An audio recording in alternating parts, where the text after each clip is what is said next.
天上掉馅饼，不是馅饼，它肯定是馅饼。从去年的10月1，我进入了机车租赁这个行业。刚开始干的时候，觉得这个行业还行，但是今年一看呢，彻底变天了。为什么呢？因为干这个行业的人逐渐的增加了。去年还有点利润，今年干脆没利润了。无论是什么行业啊，干的人多了，价格它也就乱了套了。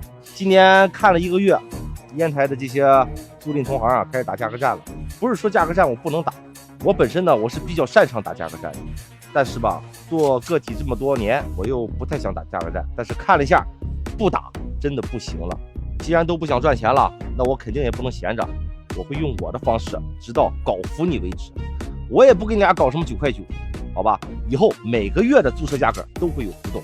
SR250 80块钱一天 ，GS X250 90块钱一天，米家400 160块钱一天，带600新款180块钱一天，春风450 SR 新款160块钱一天，复古巡航、辉仕300、金吉拉300、闪300 120块钱一天。至于其他的价格，每天的租金你们就看价格表吧。3天有折扣，包月更省钱。我就想一直无底线的试探你。